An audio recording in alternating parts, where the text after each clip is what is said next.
Hey, welcome back to Driver 88, and we are big fans of Alfa Romeo. Usually we have modern exotics and European sports cars, and if you've noticed, they are getting bigger and bigger and bigger and heavier every year that passes by. Beautiful cars like this, the old Alfa Romeo Montreal, as well as the Spider, are absolutely no longer. And I used to own an Alfa Romeo Stelvio Quadrifoglio.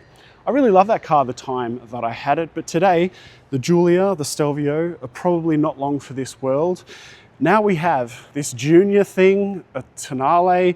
I don't even know what's going on with Alfa Romeo, but I guess in some ways it's no surprise. One car that is probably the last really beautiful small sports car from Alfa is the 4C. We haven't had one on the channel and it's just turned about 10 years old. They are now long gone, so it's time to look at one potentially to purchase. Not many built and still just completely unique, much like the Montreal here. Let's find one. So the 4C, my goodness, what a beautiful looking thing. What a unique looking car. Less than 4 meters long, but also quite wide.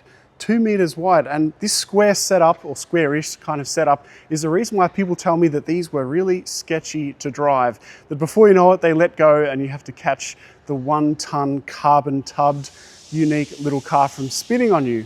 So of course we'll take it for a drive. We're also going to see what's happening with the market at the moment.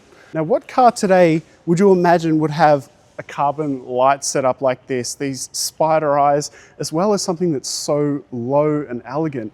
The intakes, it's just so unique. I love these dialed kind of wheels from Alfa as well, being a unique design choice. Of course, the front is typical Alfa. Marco Tancone, who designed this car, also designed the Giulia. Arguably, again, one of the most beautiful sedans in the 21st century, in my opinion. It still looks fantastic today, much like the 4C does. Now, during the Alfa 4C's run, just 9,200 of them were made, and about 299 of them came to Australia, so they were not exactly unpopular here in this market when they were around. Today there's about 17 on the market, and back in the day the sticker price was about 100 to 110 grand. You paid $120,000 before taxes for the Competizione, which was probably my favorite spec in Vesuvius Grey. If you wanted to go the whole hog, and the very last year of production was the 33 Stradale Spider Tributo. I probably said that all in the wrong order, but you know what I mean. 15 of those cars came to Australia, and I think they're around 150,000 Australian dollars before options and taxes. Now, 2 of those cars are currently for sale of the 17 on the market. 11 of them, of course, are red. And I mean, you can't blame people for picking this fantastic Alfa Red, similar sort of color that I had on my Stelvio Quadrifoglio. So when you look at the market across the board, these have now become a bit of a collector's modern classic pretty quickly, and for good reason, because where do you get a 1-ton sports car today? Maybe an NX5, the Alpine A110 is finished. You can see why they're becoming collector's items. Now, a 1.7 litre turbo 4, 237 horsepower and 350 newton meters doesn't sound like much today, but when you've got just a ton of curb weight, performance is plenty from this little 4C. You've got a 6-speed automated manual dual clutch gearbox, which I've never driven before, and incredibly heavy steering. I've never driven a car that's so small and has such heavy steering.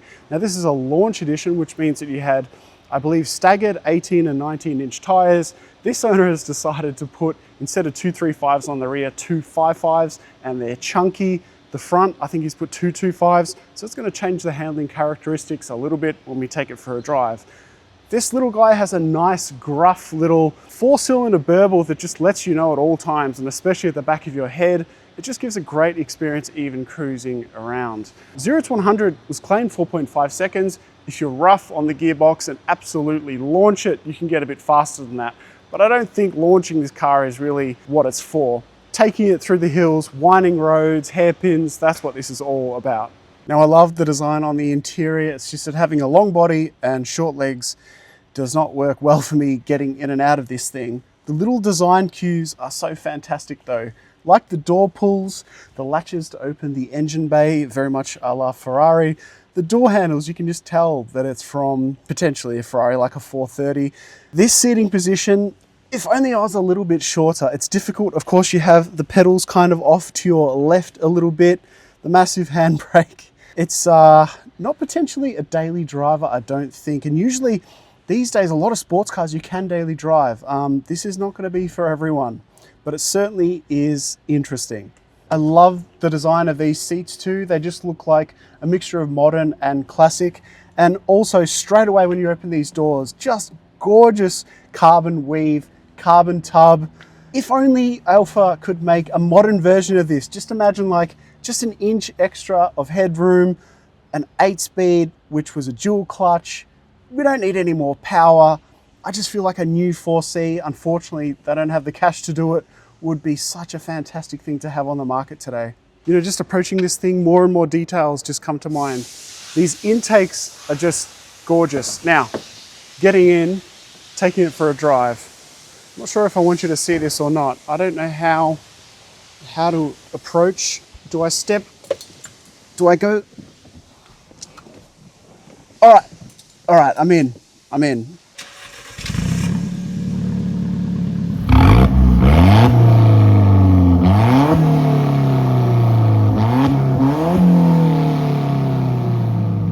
Of a gruff little startup. Now, I have two friends who have owned Alfa 4Cs and they've always talked them up a fair bit and driven them a fair bit.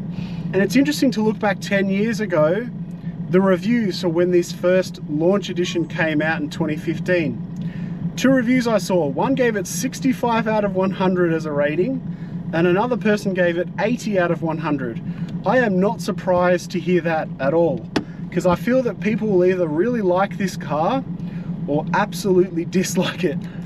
Because if you are over 6 foot, forget about it. And visibility, I mean, visibility is just near non-existent. I drive much bigger supercars than this that have better visibility. The problem I have now is I can't put my steering wheel high enough to see kind of what gear I'm in. So I have to like crouch down and look down to see what gear I'm in. But like all good non-assisted steering does, once you get up to speed, you get a decent amount of feel of what's going on at the front, and it's far more entertaining to take corners. It's gonna get hot in here very quickly because you're basically sitting on that rear mid-engine. I love hearing turbo intake noises right next to my ears though, that's great. You know, when you're maneuvering this car or trying to rev it from stationary, it sounds like it's just asleep. But that's all right, it just needs a bit of a kick from behind and then she wakes up nicely. I see why people are scared of this car. And one of my other mates did a fair amount of modifications to it. It does have that go-kart steering where even up to 100 kilometers per hour, it starts to dart and move around, and you need to drive the thing. Even though it's not a manual, you feel like you're driving a car from decades before. Sounds pretty good at red line. So it's in dynamic mode. The car really transforms. You only need to be in second gear. You only need to be in second gear to get just an exciting amount of sound. The front skipping around. You're getting all this steering feel. The car comes alive, it's great. So Tom, who films and edits for us and owns part of Driver 88, he wants to buy this as soon as we get out, he wants to buy it. You know, we've had so many modern Ferraris on the channel recently and modern supercars, like the 296, the F8 Tributo, the last R8, and it just reminds me about how disconnected you are sort of from the road and from driving in a way with those cars. Doesn't mean that they're bad, just that this kind of makes me want to buy a small sports car.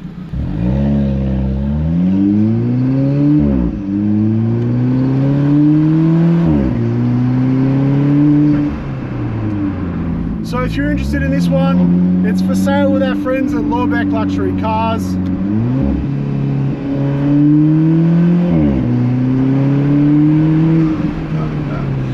sensation of speed is so much higher than usual. It's got so much character, this thing.